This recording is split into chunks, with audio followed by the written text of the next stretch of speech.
Nalgonda corporation పరిధిలో ఉన్న యజమానులు, ప్రజలు నల్ల ఆస్తి పన్నులతో పాటు ట్రేడ్ లైసెన్సులకు సంబంధించిన బిల్లులను సకాలంలో చెల్లించి కార్పొరేషన్ అభివృద్ధికి పాటుపడాలని municipal corporation commissioner Bachalakuri Sarathchandra కోరారు.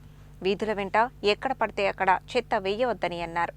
ప్రభుత్వం నిర్వహిస్తున్న ప్రజాపాలన ప్రగతి ప్రణాళిక కార్యక్రమంలో భాగంగా పన్ను వసూళ్ల కార్యకలాపాల నిమిత్తం నగరంలోని 30వ డివిజన్లో వ్యాపార వసూళ్ల లైసెన్సులు, 41వ డివిజన్లో ఆస్తి పన్నుల వసూలు చేపట్టారు. ఈ సందర్భంగా municipal corporation commissioner Bachalakuri Sarathchandra మాట్లాడుతూ, నగరం అభివృద్ధి చెందాలంటే ప్రభుత్వ నిధులతో పాటు ప్రజలు కూడా సకాలంలో కార్పొరేషన్కు చెల్లించాల్సిన బకాయిలను చెల్లించాలన్నారు. అదేవిధంగా చెత్తరహిత కార్పొరేషన్ కోసం కృషి చేస్తున్నందున ప్రతి ఒక్కరూ తడి చెత్త, పొడి చెత్త వేరువేరుగా వాహనాలకు అందించాలని కోరారు. వీధుల వెంట ఎక్కడ పడితే అక్కడ చెత్త వేయవద్దని అన్నారు.